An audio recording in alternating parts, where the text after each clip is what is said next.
സ്ത്രീകളെയും കുട്ടികളെയും ബ്ലാക്ക്മെയിൽ ചെയ്യുന്നവന്മാരെ കൈകാര്യം ചെയ്യാൻ ഞാൻ കൂടെ നിൽക്കാം, പരസ്യമായി ഞാൻ കൂടെ നിൽക്കാം, ഉറപ്പ് പറയാം. കുഞ്ഞുങ്ങൾക്ക് ഞാൻ സ്കൂളിൽ പോകുമ്പോൾ മെസ്സേജ് കൊടുക്കും, ഇത്രയും എന്തെങ്കിലും ഒരു ട്രാപ്പിൽ പെട്ടാൽ മക്കൾ നേരെ ഗണേശങ്കലിന് അടുത്ത് വരണം എന്ന് കുഞ്ഞുങ്ങളോട് ഞാൻ മൈക്കിലൂടെ പ്രസംഗിക്കാറുണ്ട്. നിങ്ങൾ അച്ഛനോ അമ്മയ്ക്കോ തീർത്ത് തരാൻ പറ്റാത്ത രീതിയിൽ രഹസ്യമായിട്ട് അങ്കിളിന് ഇത് അവസാനിപ്പിച്ച് തരാൻ പറ്റും, നിങ്ങളെ രക്ഷിക്കാൻ പറ്റും. അതുകൊണ്ട് നിങ്ങൾ അതിൻ്റെ പേരിൽ ആത്മഹത്യ ചെയ്യോ, നിങ്ങൾ അതിൻ്റെ പേരിൽ വിഷമിക്കുകയോ സഫർ ചെയ്യുകയോ ചെയ്യരുത്. നിങ്ങൾക്ക് നേരെ ഗണേശ് മാമനെ വന്ന് കാണാം, ഗണേശങ്കൽ അത് സോൾവ് ചെയ്ത് തരും. എനിക്കതിനുള്ള കപ്പാസിറ്റി ഉണ്ടെന്ന് ഞാൻ അവരോട് പറയും. മറ്റുള്ളവർക്ക് ഡിസ്റ്റർബൻസ് ഉണ്ടാകുന്ന ഒരു കാര്യവും പത്തനാപുരത്തുള്ള ഈ ന്യൂ ജനറേഷൻ ചെയ്യാറില്ല. ആൻറ്റി സോഷ്യൽ എലിമെന്റ്സ്, ലഹരി മരുന്നുകൾ വിൽക്കുന്നവർ, കള്ളച്ചാരായം മാറ്റുന്നവർ, അങ്ങനെ ഒരു പരിപാടിയില്ല. അതൊക്കെ വളരെ കേരളത്തിലെ ഏറ്റവും മിനിമം ലഹരി മരുന്ന് വിൽക്കുന്ന സ്ഥലമായിരുന്നു. വിൽക്കുന്നില്ല എന്ന് ഞാൻ പറയില്ല. ഒരു പെൺകുട്ടി രാത്രി വന്നൊരു ബസ്സിൽ ഇറങ്ങി പോവുകയാണെങ്കിൽ പോലും ആ കുട്ടിയെ ഒരു ദുരുദ്ദേശത്തോടെ ഫോളോ ചെയ്യല്ല. ആ കുട്ടി സുരക്ഷിതമായി വീട്ടിലെത്തിയെന്ന് ഉറപ്പുവരുത്താൻ നമ്മുടെ നാട്ടിലെ ചെറുപ്പക്കാരും മുതിർന്നവരും സ്ത്രീകളും ഒരുപോലെ ശ്രമിക്കാറുണ്ട്. പത്തനാപുരത്തെ ജനങ്ങളുടെ മുമ്പിൽ ഞാനൊരു തുറന്ന പുസ്തകമാണ്. എൻ്റെ എല്ലാ കാര്യങ്ങളും അവർക്ക്, നമ്മൾ ശരിക്കും മലയാളത്തിൽ പറഞ്ഞാൽ എക്സ്റേ വരെ നാട്ടുകാരുടെ കയ്യിലുണ്ട്. ഇന്ന് വരെ ഒരാളെ കള്ളക്കേസിൽ കൊടുക്കില്ല. ഒരു കട ഉദ്ഘാടനം ചെയ്യാൻ പോലും ഞാൻ ബുക്കേ വാങ്ങിയത്. കുഞ്ഞുങ്ങൾക്ക് കൊടുക്കാനുള്ള നോട്ട്ബുക്ക് തരാൻ പറയും. മൊമെൻ്റോ പോലും സ്വീകരിക്കുന്നു. മൊമെൻ്റോ ഒക്കെ അവിടെ വെച്ചിട്ട് പോയി ആ ബുക്ക് വാങ്ങിച്ചുകൊണ്ട് എൻ്റെ വീട്ടിൽ വെച്ചിട്ട് സ്കൂൾ തുറക്കുന്ന സമയത്ത് 8ാം ക്ലാസ്സിൽ പഠിക്കുന്ന കുഞ്ഞിന് ഇത്ര ബുക്കുകൾ എന്ന് പറഞ്ഞ് അത് കൊടുക്കും. ഓരോ തവണയും ചേട്ടൻ ഇലക്ഷന് വരുമ്പോൾ സ്ത്രീപരമായിട്ട് കഥകൾ ഓരോന്നും പറഞ്ഞു വരുന്നുണ്ട്. ഭാര്യ പിണങ്ങിപ്പോയെന്ന് പറഞ്ഞു തുടങ്ങിയിട്ടുണ്ട് കോൺഗ്രസ്സുകാർ. തുടങ്ങിക്കഴിഞ്ഞു. അത്തരത്തിലുള്ള പ്രചരണങ്ങൾ, ദുഷ്പ്രചരണങ്ങൾ വരും. നമ്മൾ മൈൻഡ് ചെയ്യരുത്. ഏതെങ്കിലും ഒരു സ്ത്രീ പറയാണ് ഗണേഷ് കുമാർ എന്നോട് മോശമായി പെരുമാറി എന്ന് പറഞ്ഞിട്ടില്ല. പലരുടെയും പരാതി എന്തുകൊണ്ട് പറയുന്നില്ല. എനിക്കെതിരായിട്ട് ക്രൈം എന്ന് പറഞ്ഞൊരു പുസ്തകം അടിച്ചിറങ്ങി, ക്രൈം മാഗസീൻ അടിച്ചിറങ്ങി. അതായത് ഭയങ്കര കുഴപ്പക്കാരനാണ് ഇയാൾ, ഭയങ്കര സിനിമയിൽ ഇയാൾക്ക് ബന്ധമില്ലാത്ത ആരുമില്ല എന്നൊക്കെ പറഞ്ഞ് എന്തൊക്കെയോ വർഷങ്ങൾ. അങ്ങനെ സോഷ്യൽ മീഡിയ ഒന്നുമില്ല. ഇത് എന്നോട് വന്ന് പൈസ ചോദിച്ചു. ഞാൻ പറഞ്ഞു എൻ്റെ പൈസ ഒന്നുമില്ല, എനിക്ക് അപ്പം എതിരാളിയെ ഡാമേജ് ചെയ്യാൻ ഞാൻ പറഞ്ഞു എനിക്ക് അങ്ങനെ ഒരു പോളിസി ഇല്ല. ജയിച്ചാൽ ജയിച്ചു, തോറ്റാലും വിനയൻ്റെ ഒരു പടമുണ്ട്, ഷാജി കൈലാസിൻ്റെ ഒരു പടമുണ്ട്. ഞാനിത് കഴിഞ്ഞ ഉടനെ ജയിച്ചാലും തോറ്റാലും ഷൂട്ടിങ്ങിന് എല്ലാവർക്കും, എൻ്റെ നാട്ടിലുള്ള സ്ത്രീകൾക്ക്, അമ്മമാർക്ക്, കുഞ്ഞുങ്ങൾക്ക്, ഞാനൊരു സ്ഥലത്ത് ചെന്നാൽ ഏറ്റവും കൂടുതൽ ഇറങ്ങി വരുന്നതും എന്നെ കാണാൻ സംസാരിക്കാൻ വരുന്നതും സ്ത്രീകളും കുഞ്ഞുങ്ങളുമാണ്. കാരണം അത് അവരോട് അത്ര ബഹുമാനത്തോടെയാണ് പെരുമാറുന്നത്. അതിനൊരു കാരണമുണ്ട്. ഞാൻ എൻ്റെ ജീവിതത്തിൽ ഏറ്റവും കൂടുതൽ സ്നേഹിച്ചിരുന്നത് എൻ്റെ അമ്മയാണ്. ഈ ആളുകൾക്ക് ചാരിറ്റി ചെയ്യുന്നതും അവരോട് സ്നേഹം കാണിക്കുന്നതും ആളുകളെ ബഹുമാനിക്കുന്നു എൻ്റെ അമ്മ എന്നെ പഠിപ്പിച്ചാണ്. ഞാൻ എൻ്റെ കാലിൻ്റെ പുറത്തേക്ക് കാല് വെച്ചിരിക്കുന്ന ഒരു ഫോട്ടോയിൽ നിന്ന് കാണാൻ പറ്റില്ല.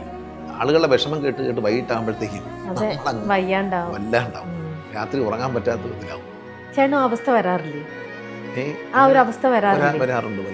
ചേട്ടൻ പലരുടെയും വിഷമങ്ങൾ കേൾക്കുമ്പോൾ, ഓരോരുത്തരുടെ ആവശ്യങ്ങൾ കേൾക്കുമ്പോൾ അത് ബുക്കിൽ എഴുതി വെക്കുന്ന ഒരു ശീലം വരെ ചേട്ടനുണ്ട് അല്ലേ? എന്നിട്ട് ബുക്കിൽ എഴുതി വെച്ച് അടുത്ത പേജിൽ അവർക്ക് വേണ്ടിയിട്ടുള്ള പ്രോസസ്സ് എങ്ങനെയാ ചെയ്യേണ്ടതെന്ന് വെക്കും. എന്നിട്ട് ഇതെല്ലാം കഴിഞ്ഞിട്ട് അത് അവർക്ക് കിട്ടിയെന്ന് മേക്ക് ഷുവർ ചെയ്ത് കഴിയുമ്പോൾ ചേട്ടൻ ക്യാൻസൽ ചെയ്ത ഒരു കെട്ട് ബുക്കുകളുണ്ട്. ഒരു ബുക്ക് ഇത്രയും ബുക്കുണ്ട്. എല്ലാ ദിവസവും ഒന്ന് മറിക്കുമ്പോഴേ നമ്മൾ ഏതൊക്കെ വിട്ടുപോയെന്ന് അറിയും. മലയാള സിനിമയിൽ സിനിമയുടെ മന്ത്രിയായി വന്നുകൊണ്ട് ഞാൻ സർവ്വ തിയേറ്ററുകളും പുതുക്കി പണിയിച്ചു. AC ഇല്ലാത്ത, DTS ഇല്ലാത്ത ഒരു തിയേറ്ററും കേരളത്തിലില്ല എന്നാണ്. ആ മാറ്റം ഞാൻ ഉണ്ടാക്കിയതാണ്. 50 രൂപയായിരുന്നു ടിക്കറ്റ് ചാർജ്, ഇന്ന് 500 രൂപ 800 രൂപയായി മാറി. അതുകൊണ്ടാണ് സിനിമകൾ 100 കോടിയുടെ ക്ലബിലേക്ക് കയറുന്നത്. അതിൻ്റെ എല്ലാം കാരണക്കാരൻ സിനിമാക്കാർ ഓർത്തില്ലെങ്കിലും ഗണേഷ് കുമാർ തന്നെയാണ്. അത് പറയാൻ ഒരു കോൺഫിഡൻസിന്റെ കുറവില്ല, ഞാൻ തന്നെ പറയും. അത് അവരംഗീകരിക്കത്തില്ല, കാരണം ഇച്ചിരി കുശുമ്പ നമ്മുടെ കൂട്ടത്തിലുള്ള ഒരുത്തമില്ല, അതുകൊണ്ട് അവർ പറയത്തില്ല.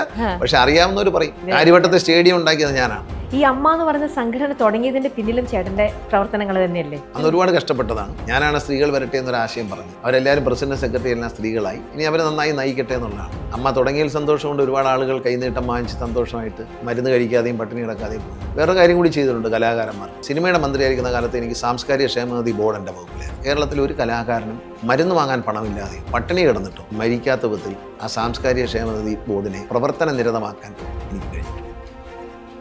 സിനിമ സ്വപ്നം കാണുന്നവർക്ക് ചാവറ ഫിലിം സ്കൂൾ, കൊച്ചി. ഗണേശേട്ടന് ഇത്തരത്തിലുള്ള സ്ത്രീപരമായിട്ടുള്ള ഒരുപാട് ഇലക്ഷൻ്റെ സമയമാകുമ്പോഴത്തേക്ക് ചേട്ടനെ തന്നെ വെറുതെ ഓരോ കഥകൾ പറഞ്ഞു. അത് ഇലക്ഷൻ്റെ ഇന്നിപ്പോൾ ഇതെന്നല്ല, ഓരോ തവണയും ചേട്ടൻ ഇലക്ഷന് വരുമ്പോൾ ചേട്ടനെ മാനിപ്പുലേറ്റ് ചെയ്തുകൊണ്ട് കഥകൾ ഓരോന്നും പറഞ്ഞു വരുന്നുണ്ട്. അത് സ്ത്രീ വിഷയമായിട്ട് ബന്ധപ്പെട്ടായിക്കോട്ടെ, മറ്റേതായിക്കോട്ടെ, അങ്ങനെ ഓരോ തവണയും ഓരോന്നാണ്. ഇനിയിപ്പോൾ ഇതാ ഇലക്ഷൻ വരെയാണ്. പക്ഷേ ഈ വരുന്ന ഓരോ കിംവദന്തികളും ചേട്ടൻ വളരെ ലാഘവത്തോടെയാണ് അതിനെയും എടുക്കുന്നതും അതിനെ വിടുന്നതൊക്കെ. അപ്പോൾ ഓരോ തവണ ഇലക്ഷൻ വരുമ്പോൾ ചേട്ടൻ പ്രതീക്ഷിക്കുന്നുണ്ടോ ഈ പ്രാവശ്യം ഇലക്ഷൻ വരുന്നു? തീർച്ചയായിട്ടും ഈ പ്രാവശ്യം തുടങ്ങി. ഭാര്യ പിണങ്ങിപ്പോയെന്ന് പറഞ്ഞു തുടങ്ങിയിട്ടുണ്ട് കോൺഗ്രസ്സുകാർ. തുടങ്ങിക്കഴിഞ്ഞു. ഭാര്യയെ കണ്ടുകൊണ്ടല്ലോ ഭർത്താവിന് വോട്ട് ചെയ്ത്. പത്തനാപുരത്തെ ഭാര്യയെ കണ്ടുകൊണ്ടല്ലോ ഭർത്താവിന് വോട്ട് ചെയ്തേ. അതുകൊണ്ട് പിന്നെ അത്തരത്തിലുള്ള പ്രചരണങ്ങൾ, ദുഷ്പ്രചരണങ്ങൾ വരും. നമ്മൾ മൈൻഡ് ചെയ്യരുത്. എല്ലാ മനുഷ്യരോടും ഞാൻ പറയുന്നതാണ്, നമ്മൾ ഈ പ്രചരണം കൊണ്ട് താൽക്കാലികമാണ്. ഏതൊരു ഗോസിപ്പും ഏതൊരു പ്രചരണവും ഇലക്ഷൻ വരുമ്പോൾ ഇത്തരം കാര്യങ്ങൾ പൊടിതട്ടി എടുത്തുകൊണ്ട് വരുന്നവർ നാണം കെടും എന്നുള്ളതല്ലാതെ നമുക്കൊരു തരത്തിലും ബാധിക്കില്ല. ഞാൻ എല്ലാവരോടും പറയാറുണ്ട്, ഇതൊന്നും നമ്മളെ ബാധിക്കുന്നത് സത്യമുണ്ടെങ്കിൽ ഭയപ്പെടേണ്ട കാര്യമുള്ളൂ. എന്നെപ്പറ്റി അഴിമതി ആരോപണമൊന്നും പറയാനില്ല. ഞാൻ ആരുടെയും ഒന്നും മുട്ടായി പോലും വാങ്ങിച്ചു തിന്നില്ല. കുഞ്ഞുങ്ങൾ വല്ലതും തന്നെ വാങ്ങിച്ചു തിന്നുന്നല്ലാതെ ഞാൻ അങ്ങനെ ഒന്നും വാങ്ങിച്ചില്ല. ഒരു കട ഉദ്ഘാടനം ചെയ്യാൻ പോലും ഞാൻ ബുക്കേ വാങ്ങിക്കത്തുള്ളൂ. കുഞ്ഞുങ്ങൾക്ക് കൊടുക്കാനുള്ള നോട്ട്ബുക്ക് തരാൻ പറയും. മൊമെൻ്റോ പോലും സ്വീകരിക്കത്തില്ല. മൊമെൻ്റോ ഒക്കെ അവിടെ വെച്ചിട്ട് പോരും, തരരുതെന്ന് പറയും. ആ ബുക്ക് വാങ്ങിച്ചുകൊണ്ട് എൻ്റെ വീട്ടിൽ വെച്ചിട്ട് സ്കൂൾ തുറക്കുന്ന സമയത്ത് ഒരു 8ാം ക്ലാസ്സിൽ പഠിക്കുന്ന കുഞ്ഞിന് ഇത്ര ബുക്കുകൾ എന്ന് പറഞ്ഞ് അത് കൊടുക്കും. അതുകൊണ്ട് അത് അങ്ങനെ ഒരു ആരോപണം എന്നെപ്പറ്റി ഞാൻ ആരും പൈസ ഇടപാടും പറഞ്ഞ് എൻ്റെ അടുത്ത് വരാറുമില്ല, ചെയ്യാറില്ല. അത് ആരോപണം. പക്ഷേ മറ്റേ സ്ത്രീ വിഷയം മുമ്പ് പറഞ്ഞ പോലെ സ്ത്രീകളുടെ കാര്യങ്ങൾ പറഞ്ഞ് ഇത് 2001 ഞാൻ ആദ്യമായിട്ട് പത്തനാപുരത്ത് വരുമ്പോൾ എന്നെ ആർക്കും അറിഞ്ഞൂടാ. ആകെ ഒരു സിനിമാ നടനാണെന്നറിയാം, ബാലകൃഷ്ണ സാറിൻ്റെ മോനാണെന്നറിയാം. ഈ രണ്ട് അഡ്രസ്സിൽ ഞാൻ വന്നിറങ്ങുമ്പോൾ എനിക്കെതിരായിട്ട് ക്രൈം എന്ന് പറഞ്ഞൊരു പുസ്തകം അടിച്ചിറക്കി. Crime magazine അടിച്ചിറക്കി. അതായത് ഭയങ്കര കുഴപ്പക്കാരനാണ് ഇയാൾ, ഭയങ്കര സിനിമയിൽ ഇയാൾക്ക് ബന്ധമില്ലാത്ത ആരുമില്ല എന്നൊക്കെ പറഞ്ഞ് എന്തൊക്കെയോ വർഷങ്ങൾ. ഞാനത് വായിച്ച്, അന്ന് സോഷ്യൽ മീഡിയ ഒന്നും ഇല്ല. ഇവര് ആളുകളെ ഡാമേജ് ചെയ്യാൻ ഉപയോഗിച്ചിരുന്ന ഒരു സാധനമാണ് ഈ മാഗസീൻ. ഇത് എന്നോട് വന്ന് പൈസ ചോദിച്ചു. ഞാൻ പറഞ്ഞു എൻ്റെ ഈ പൈസ ഒന്നുമില്ല, എനിക്ക് അപ്പം എതിരാളിയെ ഡാമേജ് ചെയ്യാൻ ഞാൻ പറഞ്ഞു എനിക്ക് അങ്ങനെ ഒരു പോളിസി ഇല്ല. ജയിച്ചാൽ ജയിച്ചു, തോറ്റാലും വിനയൻ്റെ ഒരു പടമുണ്ട്, ഷാജി കൈലാസിൻ്റെ ഒരു പടമുണ്ട്. ഞാനിത് കഴിഞ്ഞ ഉടനെ ജയിച്ചാലും തോറ്റാലും ഷൂട്ടിങ്ങിന് പോകും.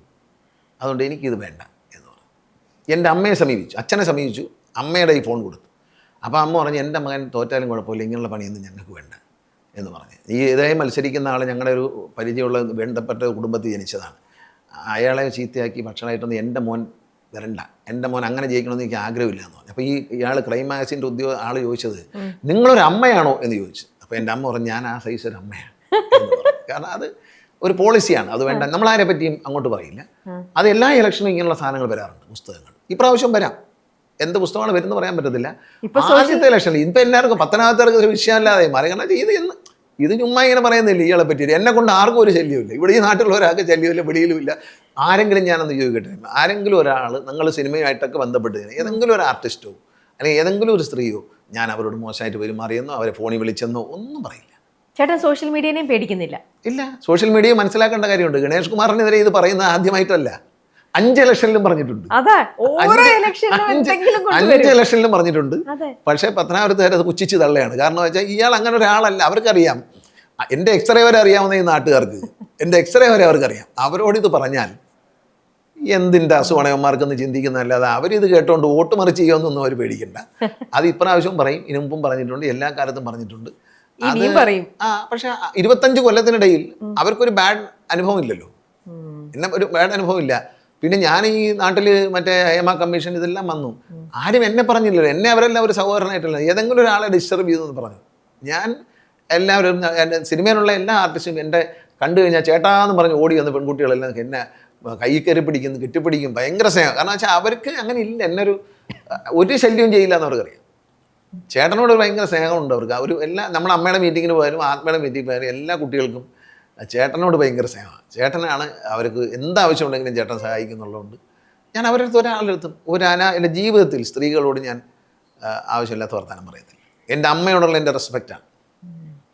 ഈ അമ്മ എന്ന് പറയുന്ന സംഘടന തുടങ്ങിയതിൻ്റെ പിന്നിലും ചേട്ടൻ്റെ പ്രവർത്തനങ്ങൾ തന്നെയല്ലേ? അന്ന് ഒരുപാട് കഷ്ടപ്പെട്ടതാണ്. അതിപ്പം സ്ത്രീകളാണ് അതിനെ നയിക്കുന്നത്. നന്നായി പോട്ടെ എന്ന് ഞാൻ എപ്പോഴും പറയും. ഞാനാണ് സ്ത്രീകൾ വരട്ടെ എന്നൊരാശയം പറഞ്ഞത്. അവരെല്ലാവരും പ്രസിഡന്റ് സെക്രട്ടറി എല്ലാം സ്ത്രീകളായി. ഇനി അവർ നന്നായി നയിക്കട്ടെ എന്നുള്ളതാണ്. പിന്നെ ലാലേട്ടൻ, മോഹൻലാലും ഒക്കെ, മമ്മൂക്കയൊക്കെ ഇതിനകത്ത് ഇല്ലാതെ ഇതിൻ്റെ ഒരു സർവൈവൽ ഇല്ല. അങ്ങനെ ഒരു കുഴപ്പമുണ്ട്, അങ്ങനെയുള്ള പ്രശ്നങ്ങളൊക്കെ ഉണ്ട്. അത് അവിടെ നിൽക്കട്ടെ. അമ്മ തുടങ്ങിയതിൽ സന്തോഷമുണ്ട്. ഒരുപാട് ആളുകൾ കൈനീട്ടം വാങ്ങിച്ച് സന്തോഷമായിട്ട് മരുന്ന് കഴിക്കാതെയും പട്ടിണി കിടക്കാതെയും പോയിരുന്നു. പക്ഷേ ഞാൻ വേറൊരു കാര്യം കൂടി ചെയ്തിട്ടുണ്ട് കലാകാരന്മാർക്ക് വേണ്ടിയിട്ട്. ഞാൻ സിനിമയുടെ മന്ത്രിയായിരിക്കുന്ന കാലത്ത് എനിക്ക് സാംസ്കാരിക ക്ഷേമനിധി ബോർഡ് എൻ്റെ വകുപ്പിലായിരുന്നു. അന്ന് ഒരു നിയമം ശ്രീ MA ബേബി പാസ്സാക്കിയിട്ട് പോയെങ്കിലും അന്ന് അതിൻ്റെ നടത്തിപ്പും അതിൻ്റെ തുടക്കവും ഞാനായിരുന്നു. അത് വിജയിക്കുകയും ഇന്ന് കേരളത്തിലെ ഒരു കലാകാരനും മരുന്ന് വാങ്ങാൻ പണമില്ലാതെയോ പട്ടിണി കിടന്നിട്ടോ മരിക്കാത്ത വിധത്തിൽ ആ സാംസ്കാരിക ക്ഷേമനിധി ബോർഡിനെ പ്രവർത്തന നിരതമാക്കാൻ എനിക്ക് കഴിഞ്ഞിട്ടുണ്ട്. ഒരു കലാകാരനായ ഞാൻ അത് ചെയ്തു. മലയാള സിനിമയിൽ സിനിമയുടെ മന്ത്രിയായി വന്നുകൊണ്ട് ഞാൻ സർവ്വ തിയേറ്ററുകളും പുതുക്കി പണിയിച്ചു. ഇന്ന് ഇന്ത്യയിൽ AC ഇല്ലാത്ത തിയേറ്റർ പല സംസ്ഥാനത്തുണ്ട്, ആന്ധ്രയിലും തമിഴ്നാട്ടിലുമാണ്. പക്ഷേ AC ഇല്ലാത്ത, DTS ഇല്ലാത്ത ഒരു തിയേറ്ററും കേരളത്തിലില്ല എന്നാലോചന. ആ മാറ്റം ഞാൻ ഉണ്ടാക്കിയതാണ്. 50,000 50 രൂപയായിരുന്നു ടിക്കറ്റ് ചാർജ്. ഇന്ന് 500 രൂപ 800 രൂപയായി മാറി. അതുകൊണ്ടാണ് സിനിമകൾ 100 കോടിയുടെ ക്ലബിലേക്ക് കയറുന്നത്. അതിൻ്റെ എല്ലാം കാരണക്കാരൻ സിനിമാക്കാർ ഓർത്തില്ലെങ്കിലും ഗണേഷ് കുമാർ തന്നെയാണ്. അത് പറയാൻ ഒരു കോൺഫിഡൻസിൻ്റെ കുറവില്ല, ഞാൻ തന്നെ പറയും. അതിൻ്റെ കാരണക്കാരൻ ഞാനാണ്. ഞാൻ തിയേറ്ററുകൾ AC ചെയ്യണമെന്ന് പറഞ്ഞപ്പോൾ എനിക്കെതിരെ സമരം ചെയ്തവരാണ്. എനിക്കെതിരെ അന്ന് ഇതുപോലെ ഇയാളെ കടമ്പിടുത്തം എന്നൊക്കെ പറഞ്ഞു. പക്ഷേ ആ കടമ്പിടുത്തം കേരളത്തിലെ ജനങ്ങൾ ഏറ്റെടുത്തു. AC ഇല്ലാത്ത തിയേറ്ററിൽ പടം കാണില്ല എന്ന് അവർ തീരുമാനിച്ചു. ഇന്ന് മലയാള സിനിമ ഇത്രയും കോടാനുകോടി രൂപയുടെ ടേൺ ഓവർ ഉണ്ടാക്കുന്നുണ്ടെങ്കിൽ കോടാനുകോടിയുടെ നഷ്ടം ഉണ്ടാക്കുന്നുണ്ട്. ഉണ്ടെങ്കിൽ അതിൻ്റെ കാരണക്കാരൻ ഞാനാണ്. അത് അവരംഗീകരിക്കത്തില്ല, കാരണം ഇച്ചിരി കുശുമ്പ നമ്മുടെ കൂട്ടത്തിലുള്ള ഒരുത്തമില്ല, അതുകൊണ്ട് അവർ പറയത്തില്ല. പക്ഷെ അറിയാവുന്നവർ പറയും. കാര്യവട്ടത്തെ സ്റ്റേഡിയം ഉണ്ടാക്കിയത് ഞാനാണ്, ഗ്രീൻഫീൽഡ് സ്റ്റേഡിയം. അത് പറയില്ല, കാരണം അസൂയുള്ളതുകൊണ്ട് പലരും വെളി പറയില്ല. പക്ഷെ ഞാനാണ് ഉണ്ടാക്കിയെന്ന് അറിയാവുന്നവർക്കറിയാം. ഏതെങ്കിലും ഒരു സ്ത്രീ പറയാണ് ഗണേഷ് കുമാർ എന്നോട് മോശമായി പെരുമാറിയെന്ന് പറഞ്ഞിട്ടില്ല, പറയുന്നില്ല. പലരുടെയും പരാതി എന്തുകൊണ്ട് പറയുന്നില്ല എന്നാണ് ചോദ്യം. ഞാൻ ഒരിക്കലും സ്ത്രീകളോട് ഒരു മോശമായ വാക്ക് പറയില്ല. ഞാൻ ഒരു സ്ത്രീയെ അങ്ങോട്ട് ഫോൺ ചെയ്ത് ശല്യം ചെയ്യില്ല. എൻ്റെ ജീവിതത്തിൽ നമ്പർ തന്നാലും ഞാൻ വിളിക്കില്ല. അവരാരെങ്കിലും എന്തെങ്കിലും ആവശ്യം ഇങ്ങോട്ട് വിളിക്കുന്നതല്ല, ഞാൻ അങ്ങോട്ട് വിളിക്കത്തില്ല. എൻ്റെ സഹപ്രവർത്തകർ, സിനിമയിലും സീരിയലൊക്കെ ഉള്ള ആളുകൾ എന്നെ ഒരു സഹോദരനെ പോലെയും സ്നേഹത്തോടെയാണ് കാണുന്നത്. അതിലെനിക്ക് വളരെ സന്തോഷമുണ്ട്. ഏത് സമയത്തും സ്വാതന്ത്ര്യത്തോടെ എന്നെ വിളിക്കും. ചേട്ടാ, ഞങ്ങൾക്ക് ഇങ്ങനെ പ്രശ്നമുണ്ട്, ചേട്ടൻ ഒന്ന് ഇടപെടണം എന്ന് പറഞ്ഞ് വിളിക്കുന്ന ആ സ്നേഹമുണ്ടല്ലോ, ആ ഒരു ചേട്ടൻ എന്നുള്ളൊരു വികാരമല്ലേ, ആ വികാരമാണ് ഭൂരിപക്ഷം വരുന്ന മലയാള സിനിമയിലെ താരങ്ങൾക്കും ലേഡി ആർട്ടിസ്റ്റുകൾക്കും എന്നുള്ളത്. അവർ തമ്മിൽ പിണക്കുണ്ടെങ്കിൽ പോലും ഒരു ഒത്തുതീർപ്പിനെ എന്നെ നിർത്തും നടുവിൽ. കാരണം ഞാൻ അവരെ കൂടെ സ്നേഹത്തോടെ നിൽക്കും, ഒരാപത്തിൽ അവരെ സഹായിക്കുന്നവർക്ക് എല്ലാവർക്കും അറിയാം.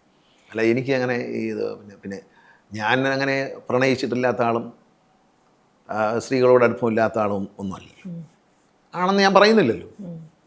അതൊക്കെ അവിടെ നിൽക്കും. അതെൻ്റെ പേഴ്സണൽ കാര്യമാണ്. ഒരു MLA എന്ന നിലയിൽ, ഒരു മന്ത്രി എന്ന നിലയിൽ, ഒരു സിനിമാ നടൻ എന്ന നിലയിൽ ഞാൻ ആരെയും ഉപദ്രവിച്ചിട്ടില്ല, ആരെയും ശല്യം ചെയ്തിട്ടില്ല.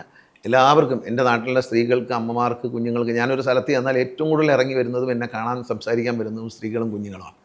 കാരണം അത് അവരോട് അത്ര ബഹുമാനത്തോടെയാണ് പെരുമാറുന്നത്. അതിനൊരു കാരണമുണ്ട്. ഞാൻ എൻ്റെ ജീവിതത്തിൽ ഏറ്റവും കൂടുതൽ സ്നേഹിച്ചിരുന്നത് എൻ്റെ അമ്മയാണ്. എനിക്കറിയാം, ഒരുപാട് ചേട്ടനെ ഇൻഫ്ലുവൻസ് ചെയ്തിട്ടുണ്ട് അമ്മ. ഈ ചാരിറ്റബിൾ പ്രവർത്തനങ്ങളൊക്കെ എൻ്റെ അമ്മയുടേതാണ്. അച്ഛൻ രാഷ്ട്രീയ പ്രവർത്തകനാണ്, അച്ഛൻ എല്ലാം ആളുകളെ സഹായിക്കുകയും ചെയ്യും. പക്ഷേ ഈ ആളുകൾക്ക് ചാരിറ്റി ചെയ്യുന്നതും അവരോട് സ്നേഹം കാണിക്കുന്നതും ആളുകളെ ബഹുമാനിക്കുന്നതും എൻ്റെ അമ്മ എന്നെ പഠിപ്പിച്ചാണ്. ഞാൻ എൻ്റെ കാലിൻ്റെ പുറത്തേക്ക് കാല് വെച്ചിരിക്കുന്ന ഒരു ഫോട്ടോയും നിങ്ങൾക്ക് കാണാൻ പറ്റില്ല. എനിക്ക് എൻ്റെ ഈ കാലെടുത്ത് ഈ കാലിൻ്റെ പുറത്ത് വയ്ക്കാൻ പറ്റില്ല, കാരണം അതൊരു അഹങ്കാരത്തിൻ്റെ ചിഹ്നമാണെന്ന് എനിക്ക് തോന്നിയിട്ടുണ്ട്. എൻ്റെ കൊച്ചിലെ എൻ്റെ അമ്മ പറഞ്ഞു, എൻ്റെ കാലുമേ കാലും കയറ്റിയിരിക്കരുത്. എൻ്റെ അമ്മ പറഞ്ഞ ഓർമ്മയാണ്. ഞാൻ ഒരു ദിവസം പോലും ഈ കാലെടുത്ത് ഈ കാലിൻ്റെ പുറത്ത് വയ്ക്കാൻ ട്രൈ ചെയ്തിട്ടില്ല, അതുകൊണ്ട് എനിക്കിപ്പോൾ പറ്റൂല വയ്ക്കാൻ. ഞാൻ ഒരിക്കലും എവിടെയെങ്കിലും ഒരു ചിത്രത്തിൽ ഞാൻ കാലിൻ്റെ മേൽ കാല് വെച്ചിരിക്കുന്നത് നിങ്ങൾ കണ്ടിട്ടുണ്ടോ? ഞാൻ ഒരിക്കലും ചെയ്യില്ല. എൻ്റെ മുമ്പിൽ ഒരാൾ പ്രായമുള്ള ആളൊന്നും ഞാൻ ഇരിക്കുന്നിടത്ത് എഴുന്നേക്കും.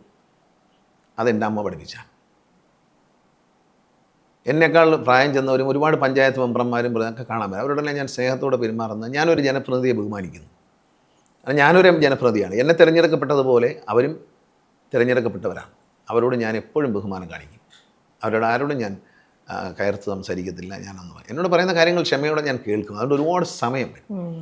ഈ സൈക്കാട്രിസ്റ്റുകൾ പറയുന്ന പോലെ ഈ ആളുകളുടെ വിഷമം കേട്ട് കേട്ട് വൈകിട്ടാകുമ്പോഴത്തേക്കും വല്ലാണ്ടാവും. രാത്രി ഉറങ്ങാൻ പറ്റാത്ത വിധത്തിലാവും. ചേട്ടനും അവസ്ഥ വരാറില്ലേ? ആ ഒരു അവസ്ഥ വരാറുണ്ട് പലപ്പോഴും. കാരണം ഇത് ഇൻവോൾവ് ചെയ്യുന്നതുകൊണ്ടാണ്. അപ്പോൾ എന്നോടൊരു സൈക്കാട്രിസ്റ്റ് പറഞ്ഞത്, ഞാൻ ചോദിച്ചു, ഡോക്ടർ എങ്ങനെയാണ് ഇതെല്ലാം ഈ ആളുകളുടെ എല്ലാം വിഷമങ്ങളും അവരുടെ പ്രയാസങ്ങളൊക്കെ കേട്ടിട്ട് ഡോക്ടർ വൈകിട്ട്? അപ്പോൾ അദ്ദേഹം പറഞ്ഞു, ഓരോ വ്യക്തി ഇറങ്ങിപ്പോകുമ്പോഴും ഞാൻ അവരെ മറക്കുന്നു. അദ്ദേഹത്തിൻ്റെ പ്രൊഫഷണൽ ഇതെല്ലാം കേട്ടല്ലേ പറ്റൂ. അപ്പോൾ അദ്ദേഹം പറഞ്ഞു, ഓരോ വ്യക്തി എൻ്റെ മുമ്പിൽ നിന്നും അവരുടെ കഥകളും വിഷമവും എല്ലാം പറഞ്ഞ് ഞാൻ അയാൾ സംസാരിച്ച് കഴിഞ്ഞാൽ, കൗൺസിലിംഗ് കഴിഞ്ഞാൽ അവരിറങ്ങിപ്പോകുമ്പോൾ ഞാൻ ആ വ്യക്തി പറഞ്ഞതും ആ വ്യക്തിയെ മറക്കും. അത് അദ്ദേഹം പ്രാക്ടീസ് ചെയ്തിരിക്കുന്ന ഒരു ടെക്നിക്കാണ്. നമുക്കെപ്പോഴും പറ്റില്ല. ചേട്ടൻ പലരുടെയും വിഷമങ്ങൾ കേൾക്കുമ്പോൾ, ഓരോരുത്തരുടെ ആവശ്യങ്ങൾ കേൾക്കുമ്പോൾ അത് ബുക്കിൽ എഴുതി വെക്കുന്ന ഒരു ശീലം വരെ ചേട്ടനുണ്ട് അല്ലേ? എന്നിട്ട് ബുക്കിൽ എഴുതി വെച്ച് അടുത്ത പേജിൽ അവർക്ക് വേണ്ടിയിട്ടുള്ള പ്രോസസ്സ് എങ്ങനെയാണ് ചെയ്യേണ്ടതെന്നും വെക്കും. എന്നിട്ട് ഇതെല്ലാം കഴിഞ്ഞിട്ട് അത് അവർക്ക് കിട്ടിയെന്ന് മേക്ക് ഷുവർ ചെയ്ത് കഴിയുമ്പോൾ ചേട്ടൻ ക്യാൻസൽ ചെയ്ത ഒരു കെട്ട് ബുക്കുകളുണ്ട്. അത്രയും ബുക്കുണ്ട്. അപ്പൊ അങ്ങനെ ചെയ്യുന്നതിന്റെ ചേട്ടൻ അപ്പൊ ഇടയ്ക്ക് റെഫർ ചെയ്യുകയും ചെയ്യും, അവർക്ക് ഇത് കിട്ടുന്നുണ്ടോ. അപ്പൊ അങ്ങനെ ഇരിക്കുമ്പോൾ ചേട്ടൻ എങ്ങനെ ഈ വിഷമങ്ങൾ ഇതൊക്കെ എപ്പോഴും മനസ്സിലൂടെ അലട്ടിക്കൊണ്ടിരിക്കില്ലേ? എഴുതി വെക്കുന്നത് എന്താണെന്ന് അറിയാം. എഴുതി വെച്ചില്ലെങ്കിൽ ഇതിങ്ങനെ ഇടയ്ക്കിടയ്ക്ക് കാറിലിരിക്കുമ്പോഴും വണ്ടി ഓടിക്കുമ്പോഴൊക്കെ കയറി വരും. അതുകൊണ്ട് വരാതിരിക്കാൻ വേണ്ടി എഴുതി വെച്ച സാധനം രാവിലെ ഒരു മറിപ്പ് മറിക്കും. അപ്പോഴെല്ലാം ഓർമ്മ വരും, പെട്ടെന്ന് ചെയ്യും. മറന്നു പോകുന്ന വീണ്ടും മറിക്കുമ്പോൾ ഓർമ്മ വരും. മൈൻഡിൽ കൊണ്ടുനടക്കാൻ ശ്രമിച്ചാൽ നമ്മൾ മറന്നു പോവുകയും ചെയ്യാൻ നമ്മുടെ മനസ്സാകെ കലുഷിതമാകും. ഞാൻ അപ്പോഴപ്പോൾ ഇത് എഴുതുന്ന അങ്ങ് ഇറക്കി വെച്ചിട്ട് പിന്നെ ബുക്ക് മറിക്കുമ്പോഴേ പിന്നെ ഉള്ളൂ പ്രശ്നം. മറ്റേ ഒരാൾ എന്നോടൊരു കാര്യം പറഞ്ഞല്ലോ എന്ന് പറഞ്ഞ് ഓർത്തിരുന്ന അത് എന്താണെന്ന് ഓർത്ത് സമയം പോകും. എഴുതിയങ്ങ് വെച്ചാൽ മറക്കില്ല. എല്ലാ കാര്യങ്ങളും എഴുതി വയ്ക്കും.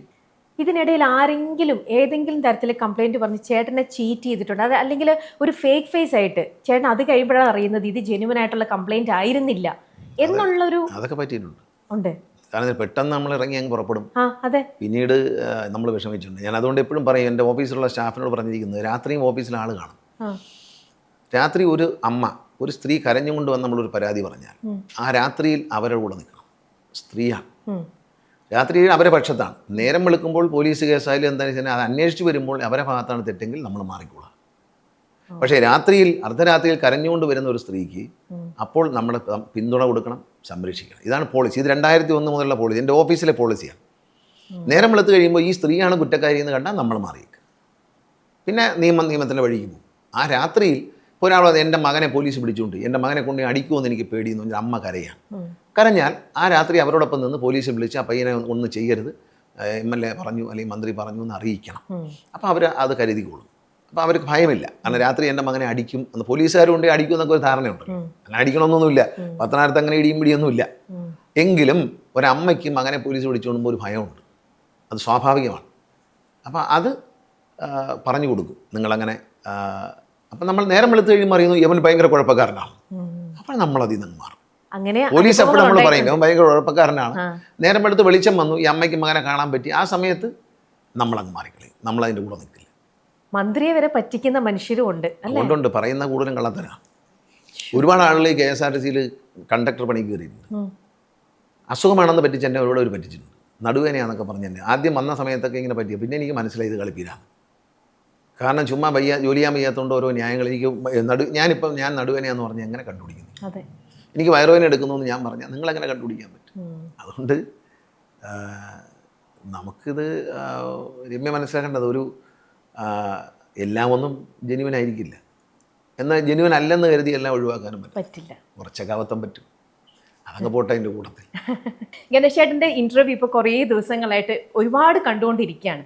ഓരോ ഇൻ്റർവ്യൂ കാണുമ്പോഴും ഗണേശേട്ടാ എത്ര പ്രൊവോക്കിംഗ് ആയിട്ടുള്ള ചോദ്യങ്ങളാണ് അവർ ചോദിക്കുന്നതെങ്കിലും, എത്ര കോൺട്രവേഴ്ഷ്യൽ ആയിട്ടുള്ള ചോദ്യങ്ങളാണെങ്കിലും ഗണേശേട്ടൻ ഇരിക്കുന്നുണ്ടല്ലോ ഇതേപോലെ ചിരിച്ച് വളരെ കൂളായിട്ട് എത്ര സോഫ്റ്റ് ആയിട്ടാണ് എല്ലാ ചോദ്യത്തിനും ആൻസർ പറയുന്നത്.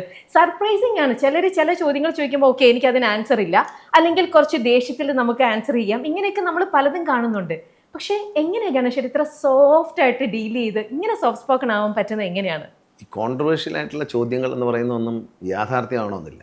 ചോദ്യം ചോദിക്കാനുള്ള അവകാശം ചോദ്യം ചോദിക്കുന്ന ആളാണ്. അതെ, അതിന് ശരിയായ ഉത്തരം പറഞ്ഞാൽ അതവിടെ അവസാനിക്കും. ഈ ശരിയായ ഉത്തരം പറയാതെ നമ്മൾ കള്ളം പറയാൻ ശ്രമിക്കുമ്പോഴാണ് നമ്മൾ ആകെ തപ്പിപ്പോകുന്നത്. ഉത്തരം മുട്ടുമ്പോഴാണ് കൊഞ്ഞനം കുത്തുന്നത്. അതുകൊണ്ട് ഞാൻ കൊഞ്ഞനം കുത്താറില്ല, ഉത്തരം മുട്ടാറില്ല. എല്ലാത്തിനെയും കുറിച്ചും ചോദിക്കുന്ന ചോദ്യത്തെക്കുറിച്ച് അത് കേട്ടിട്ട് അതിനെക്കുറിച്ച് വ്യക്തമായൊരു ധാരണ എൻ്റെ മനസ്സിലുണ്ട്. ഞാൻ ചെയ്യുന്ന എല്ലാ പ്രവൃത്തിയെക്കുറിച്ചും എനിക്കൊരു ധാരണയുണ്ട്, ചെയ്തിട്ടുള്ള പ്രവൃത്തികളെക്കുറിച്ചും ധാരണയുണ്ട്. എനിക്ക് കുറ്റബോധം തോന്നുന്ന ഒരു പ്രവൃത്തിയും ഞാൻ ചെയ്യില്ല. അതുകൊണ്ടാണ് ഞാനിപ്പോൾ രമ്യയോടും പറയുന്നു, ഇഷ്ടമുള്ളത് എന്ത് ചോദിച്ചോളൂ, ഞാൻ ഉത്തരം പറയാം. അതെ, എല്ലാ ഇന്റർവ്യൂവിലും ചേട്ടൻ പറയാറുള്ളൊരു കാര്യമാണ്, നിങ്ങൾക്ക് ഇഷ്ടമുള്ളത് നിങ്ങൾ ചോദിച്ചോളൂ, എന്നെ കൊണ്ടാവുന്നതാണെങ്കിൽ ഞാനത് തീർച്ചയായിട്ടും പറഞ്ഞിരിക്കുമെന്ന്. എത്ര കൂളായിട്ടാണ്. സാധാരണ നമ്മളൊരു മിനിസ്റ്റർ വന്നിരിക്കുമ്പോൾ ഒരല്പം ഗൗരവം പ്രതീക്ഷിക്കും, അല്ലെങ്കിൽ ചിലതിനോടൊക്കെ എനിക്കൊരു വിയോജിപ്പുണ്ടെന്ന് പറയും. പക്ഷേ എല്ലാ ഇന്റർവ്യൂകളിലും ഈ ചിരിച്ച മുഖത്തോടു കൂടി വളരെ ലാഘവത്തോടു കൂടി ചേട്ടൻ അതിനൊക്കെ റിപ്ലൈ ചെയ്യുന്നത് കാണാം. ഞാനൊരു മന്ത്രിയായിട്ടല്ല ഇരിക്കുന്നത്, ഞാനൊരു മനുഷ്യനായിട്ടാണ് നമ്മുടെ മുമ്പിൽ ഇരിക്കുന്നത്. ഒരു മനുഷ്യൻ്റെ മനസ്സാക്ഷിയുടെ മുമ്പിൽ ഒരിക്കലും കള്ളം പറയാൻ പറ്റത്തില്ല. ആരോടാണോ കള്ളം പറയാം? മനസ്സാക്ഷി എന്ന് ഞാൻ ഉദ്ദേശിക്കുന്ന ദൈവമാണ്. ഞാൻ ഒളിച്ചു വയ്ക്കുന്ന പല കാര്യങ്ങളും അറിയുന്ന ഒരാൾ ദൈവമാണ്. എല്ലാം കണ്ടുകൊണ്ടിരിക്കുന്നു എന്നാണ് പറയുന്നത്. അപ്പോൾ ഞാൻ മനസ്സാക്ഷിയെ ഞാൻ ഒരിക്കലും വഞ്ചിക്കില്ല. എൻ്റെ മനസ്സാക്ഷിക്ക് വിഷമം തോന്നുന്ന ഒരു കാര്യവും ഞാൻ ചെയ്യില്ല. അങ്ങനെ ചെയ്താൽ എനിക്ക് ഉറങ്ങാൻ പറ്റത്തില്ല.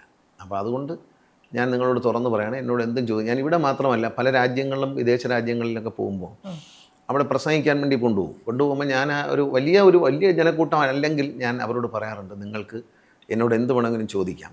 പേഴ്സണൽ, സിനിമ, രാഷ്ട്രീയം ചോദിക്കാം. പിന്നെ റോക്കറ്റ് എങ്ങനെയാണ് ഉണ്ടാക്കുന്നത് ചോദിക്കരുത്. അത് മഹാനായ APJ അബ്ദുൽ കലാമിനെ പോലുള്ള ആൾക്കാർക്കേ പറയാൻ പറ്റൂ. അതെനിക്കറിയില്ല. എനിക്കറിയാവുന്ന വിഷയങ്ങളെപ്പറ്റി ചോദിച്ചാൽ ഞാൻ സത്യസന്ധമായിട്ട് എനിക്കറിയാവുന്ന പോലെ മറുപടി, ചിലപ്പോൾ തെറ്റായിരിക്കാം, പറയാം എന്ന് പറയാറുണ്ട്. എന്നെ സംബന്ധിച്ച കാര്യങ്ങൾ എന്നെ പ്രത്യേകിച്ച് പത്തനാപുരത്തെ ജനങ്ങളുടെ മുമ്പിൽ ഞാനൊരു തുറന്ന പുസ്തകമാണ്. എൻ്റെ എല്ലാ കാര്യങ്ങളും അവർക്ക്, നമ്മൾ ശരിക്കും മലയാളത്തിൽ പറഞ്ഞാൽ എക്സ്റേ വരെ നാട്ടുകാരുടെ കയ്യിലുണ്ട്. അപ്പോൾ അതുകൊണ്ട് ആ ഒരു വിശ്വാസമുണ്ടല്ലോ, അതെനിക്ക് വളരെ പ്രധാനമാണ്. കാരണം എന്നെ കൂടുതൽ അറിയുന്നതാണ് നല്ലത്. ശരിക്കും ചേട്ടൻ പറഞ്ഞൊരു കാര്യം ഞാൻ കേട്ടതാണ് ഒരു ഇൻ്റർവ്യൂവിൽ. പത്തനാപുരത്ത് ഏതൊരു സ്ത്രീക്കും ഏതൊരു കുട്ടിക്കും ഏത് പാതിരാത്രിക്കും ഇറങ്ങി നടക്കാം, അവർ സുരക്ഷിതരായിരിക്കും എന്നുള്ളത്. അപ്പോഴൊക്കെ അത് കേൾക്കുമ്പോൾ തോന്നുകയാണ്, ഇദ്ദേഹം സ്വന്തം ഇരിക്കുന്ന കോൺസ്റ്റിറ്റ്യുവൻസി മാത്രം അങ്ങനെ ചെയ്ത് നമുക്ക് എല്ലായിടത്തും അങ്ങനെ വന്നിരുന്നെങ്കിൽ, അപ്പോൾ ഗണേശനെ പോലെ ആൾക്കാർ എല്ലായിടത്തും ഉണ്ടായിരുന്നെങ്കിൽ എല്ലായിടത്തും എത്ര ഫ്രീ ആയിട്ട് ലേഡീസിന് എത്ര ഒരു സെക്യൂർ ആയിട്ട് നടക്കാൻ പറ്റിയേനെ എന്നുള്ളൊരു തോന്നലാണ്. എന്തുകൊണ്ടാണ് ചേട്ടാ അത് ഇവിടെ മാത്രമായിട്ട്, പത്തനാപുരത്ത് മാത്രമായിട്ട് അതങ്ങനെ നിർത്തുന്നത്? ഞാൻ പറയാറുണ്ട്, പത്തനാപുരത്തിൻ്റെ CEO ആണ് ഞാനെന്ന് പറഞ്ഞത്. എനിക്ക് അധികാരമുള്ളത് MLA ആണെങ്കിലും മന്ത്രി അല്ലെങ്കിൽ പോലും അധികാരമുള്ള പത്തനാപുരത്താണ്. ഇവിടുത്തെ പോലീസ് ഉദ്യോഗസ്ഥന്മാരെയും മറ്റ് എക്സൈസ് ഉദ്യോഗസ്ഥർ, അങ്ങനെ ഗവൺമെൻറ് ഉദ്യോഗസ്ഥന്മാരെ വളരെ നല്ല നിലയിലാണ് നമ്മൾ ലീഡ് ചെയ്യുന്നത്. അവരെല്ലാം ഒരു അഴിമതിക്കാരോ അല്ലെങ്കിൽ അവരൊരു കുഴപ്പക്കാരോ അല്ല. അങ്ങനെയുള്ളവർ ഇവിടെ വന്നിരിക്കാറില്ല. വളരെ ജനങ്ങളോട് സൗമ്യമായിട്ട് പെരുമാറുന്നവരും ജനങ്ങൾക്ക് എന്തെങ്കിലും ഉപകാരം ചെയ്യുന്ന ആളുകളെ നമ്മൾ പ്രോത്സാഹിപ്പിക്കും. അവരെ മാറ്റാതിരിക്കാൻ ശ്രമിക്കും. അവർ വളരെ ഒരു കറപ്ഷനും കാര്യങ്ങളും ഇല്ലാതെ അവർ പോകും. പിന്നെ പോലീസിൻ്റെ ഭാഗത്തുള്ള ഒരു നടപടികളിലും ഞാൻ ഇടപെടില്ല. കാരണം നമ്മൾ രാഷ്ട്രീയക്കാരെന്ന നിലയിൽ പക്ഷം പിടിക്കില്ല. ഞാൻ ഒരു MLA എന്ന നിലയിൽ ഞാൻ ആരോടും രാഷ്ട്രീയം കാണിച്ചില്ല. ഇന്ന് വരെ ഒരാളെ കള്ളക്കേസിൽ കൊടുക്കിയിട്ടില്ല. ഒരാളെ രാഷ്ട്രീയമായ വിരോധം തീർക്കാൻ വേണ്ടി അങ്ങനെയുള്ള കള്ളത്തരങ്ങളൊന്നും ഞാൻ ചെയ്യില്ല. എനിക്കങ്ങനെ രാഷ്ട്രീയ വിരോധമില്ല ആരോടും. എന്നെ തിരഞ്ഞെടുപ്പ് വരുമ്പോൾ എതിർക്കുന്നവരും അത് കഴിയുമ്പോൾ എന്നോട് സ്നേഹത്തോടെ കൈതരും. ഞാൻ അവരോട് ആ സ്നേഹത്തോടെ തന്നെ കാണും. അവരുടെ മക്കളുടെ അഡ്മിഷൻ ആയാലും ശരി, അവരുടെ മക്കളുടെ ജോലി ആയാലും ശരി, എന്നെക്കൊണ്ട് ചെയ്യാൻ പറ്റുന്ന എന്ത് കാര്യവും ഞാൻ രാഷ്ട്രീയം നോക്കാതെ ചെയ്തു കൊടുക്കും എല്ലാവർക്കും. പിന്നെ മെമ്പർമാർ, എല്ലാ പാർട്ടിയുടെയും മെമ്പർമാർ വരാറുണ്ട്. അവർക്ക് പല ആവശ്യങ്ങളും MLA എന്ന നിലയിൽ അവർക്ക് പല MLA ഫണ്ട് ഉപയോഗിച്ചുള്ള പല ആവശ്യങ്ങളും പറയാറുണ്ട്. അതെല്ലാം ഞാൻ ചെയ്തു കൊടുക്കും. അതിനകത്ത് ഞാനൊരു രാഷ്ട്രീയം നോക്കില്ല. പിന്നെ വല്ലാതെ ഉപദ്രവിക്കുന്നവർ അങ്ങനെ കുറവാണ്. വല്ലാതെ ഉപദ്രവിക്കുന്നവരുണ്ട്, വളരെ കുറച്ച്. ഒരു വിരലിലുണ്ടാകുന്ന ആൾക്കാരേ ഉള്ളൂ. എന്നോട് 25 വർഷത്തിനിടയിൽ ഞാൻ സെറ്റ് ചെയ്തെടുത്തതെന്ന് പറയുന്നത് ഇവിടുത്തെ ജനങ്ങളൊരു മൈൻഡ് സെറ്റാണ്. കാരണം സ്ത്രീകൾ, കുട്ടികൾ എന്നിവരോട് സ്നേഹത്തോടെ പെരുമാറണമെന്ന്. പ്രത്യേകിച്ച് ഇവിടെ പുതിയ തലമുറ, ന്യൂ ജനറേഷനിലെ ചെറുപ്പക്കാർ അവരുടേതായ ആഘോഷങ്ങളും സന്തോഷങ്ങളും ഒക്കെ ഉണ്ടെങ്കിൽ പോലും മറ്റുള്ളവർക്ക് ഡിസ്റ്റർബൻസ് ഉണ്ടാകുന്ന ഒരു കാര്യവും പത്തനാപുരത്തുള്ള ഈ ന്യൂ ജനറേഷൻ ചെയ്യാറില്ല. അപ്പൊ ഇവിടെ ഉള്ളവർ എന്തെങ്കിലും തെറ്റ് ചെയ്യണമെങ്കിൽ ഒന്നും കൂടെ ആലോചിക്കും അല്ലേ? അത് ആരും സഹായിക്കില്ല. കാരണം ഇവിടെ ഞാൻ സഹായിക്കാത്തതുകൊണ്ട് മറ്റ് പൊളിറ്റിക്കൽ പാർട്ടി ലീഡേഴ്സും അവരെ ഇത്തരം തെറ്റുകൾ ചെയ്യുന്നവരെ സഹായിക്കാൻ പോകാറില്ല. കാരണം അതൊരു മാതൃകയാണ്. ഞാനൊരു ഇടപെടാൻ അധികാരമുള്ള ഒരാൾ ഇടപെടുന്നില്ല. അപ്പോൾ ഈ ആൻറ്റി സോഷ്യൽ എലിമെൻറ്റ്സ്, ലഹരി മരുന്നുകൾ വിൽക്കുന്നവർ, കള്ളച്ചാരായം മാറ്റുന്നവർ, അങ്ങനെയുള്ള ഒരു പരിപാടിയില്ല. അതൊക്കെ വളരെ കേരളത്തിലെ ഏറ്റവും മിനിമം ലഹരി മരുന്ന് വിൽക്കുന്ന സ്ഥലം. വിൽക്കുന്നില്ല എന്ന് ഞാൻ പറയില്ല, ഉണ്ടായിരിക്കാൻ രഹസ്യമായിട്ട്. പരസ്യമായി ഇത്തരം കാര്യങ്ങളൊന്നും ഇല്ലാത്തൊരു സ്ഥലമാണ് പത്തനാപുരം. അങ്ങനെ അതടിച്ചിട്ട് നടക്കുന്ന ആളുകളും അതടിച്ചിട്ട് കുഴപ്പം കാണുക, വീട്ടിൽ അമ്മയെ കൊല്ലുക, അച്ഛനെ കൊല്ലുക, അങ്ങനെയുള്ള ആളുകളൊക്കെ കുറവാണ്. കാരണം അതിലെന്തുകൊണ്ടോ നമ്മുടെ യങ്സ്റ്റേഴ്സ് വളരെ, പത്തനാപുരത്തിലെ യുവജനങ്ങൾ നല്ല നിലയിലാണ് പെരുമാറുന്നതെന്ന് എനിക്കൊരു വിശ്വാസമുണ്ട്. ഇപ്പോൾ ഒരു പെൺകുട്ടി രാത്രി വന്നൊരു ബസ്സിലിറങ്ങി പോവുകയാണെങ്കിൽ പോലും ആ കുട്ടിയെ ഒരു ദുരുദ്ദേശത്തോടെ ഫോളോ ചെയ്യല്ല. ആ കുട്ടി സുരക്ഷിതമായി വീട്ടിലെത്തിയെന്ന് ഉറപ്പുവരുത്താൻ നമ്മുടെ നാട്ടിലെ ചെറുപ്പക്കാരും മുതിർന്നവരും സ്ത്രീകളും ഒരുപോലെ ശ്രമിക്കാറുണ്ട്. അതൊരു വലിയ മാതൃകയാണ് ശരിക്കും. അതെങ്ങനെയാണ് ഗണേശേട്ടൻ അങ്ങനെ നമ്മുടെ യങ്സ്റ്റേഴ്സിനെ ട്രെയിൻ ചെയ്തെടുത്തത് എങ്ങനെയാണ്? ഞാൻ നേരത്തെ തന്നെ സ്കൂളുകളിൽ പ്രസംഗിക്കുമ്പോൾ ഈ കുട്ടികളൊക്കെ വളർന്നു വന്നവരാണല്ലോ, ഞാൻ കണ്ടു വളർന്നവരാണ് ഈ കുഞ്ഞുങ്ങളെല്ലാം. അപ്പോൾ അവരുടെ അടുത്തെല്ലാം ഞാൻ പറയും, നമ്മൾ അവരെ സ്നേഹിക്കണം, നമ്മൾ സുരക്ഷിതരാക്കണം. യുവജനങ്ങളുടെ എല്ലാ പരിപാടികളിലും പങ്കെടുക്കുമ്പോഴും എല്ലാ പാർട്ടി യുവജന സംഘടനകളോടും ഞാൻ ആവശ്യപ്പെടും, നിങ്ങൾ ഈ സ്ത്രീകളും കുഞ്ഞുങ്ങളും സുരക്ഷിതമായി ഒറ്റയ്ക്ക് പോകുന്ന കണ്ടാൽ അവരെ സുരക്ഷിതമായി അവരെ വീട്ടിലെത്തിക്കണം, എന്നിട്ടേ പോകാവൂ എന്നൊക്കെ പറഞ്ഞാൽ അത് പലരും അനുസരിക്കാറുണ്ട്. അതെന്തുകൊണ്ടും ആ മെസ്സേജ് അവർ ഇഷ്ടപ്പെട്ടു, കേട്ടു, അത് അവർ ജീവിതത്തിൽ പകർത്തി എന്നുള്ളതുകൊണ്ട് സുരക്ഷിതരാണ് സ്ത്രീകൾ. നമ്മൾ ഈ മഹാഭാരതത്തിൽ പറയുന്നുണ്ട് ഏറ്റവും നല്ല രാജ്യം ഏത് എന്ന്. എൻ്റെ ധർമ്മപുത്രർ ഭീഷ്മരോട് ചോദിക്കും. ഭീഷ്മരെ ശരശയ്യയിൽ കിടക്കുകയാണ്. അപ്പം രാജ്യം ഭരിക്കുന്നത് എങ്ങനെയെന്ന് ഭഗവാൻ കൃഷ്ണനോട് ചോദിക്കുക. അപ്പോൾ ധർമ്മപുത്രരോട് പറയും, ഞാൻ രാജ്യം ഭരിച്ചിട്ടില്ല. ശ്രീകൃഷ്ണൻ ഒരിക്കലും രാജ്യം ഭരിച്ചിട്ടില്ല. ഞാൻ രാഷ്ട്രതന്ത്രജ്ഞനാണ്, പക്ഷേ രാഷ്ട്രീയം എനിക്കറിയത്തില്ല. ഞാൻ നിങ്ങളെയൊക്കെ രാജാവാക്കാനും യുദ്ധം ചെയ്യാനും ഒക്കെ സഹായിക്കും, അങ്ങനെയൊക്കെയുള്ള കാര്യങ്ങളേ ഉള്ളൂ. പക്ഷേ എനിക്ക് രാജ്യം ഭരിച്ച് പരിചയമില്ല. അതുകൊണ്ട് രാജതന്ത്രം മുഴുവൻ അറിയുന്ന ഒരാളാണ് ഭീഷ്മർ. തലമുറകളായി ഇതെല്ലാം പറഞ്ഞു കൊടുത്തു നിൽക്കുന്ന ഭീഷ്മർ ശരശയ്യയിലാണ്. അദ്ദേഹത്തെ പോയി കണ്ട് ചോദിക്കൂ എന്ന് പറയുന്നത്. അങ്ങനെ അദ്ദേഹത്തെ കണ്ട് ചോദിക്കാനായിട്ട് ഭീഷ്മരുടെ അടുത്തേക്ക് ധർമ്മപുത്രർ എത്തുകയാണ്.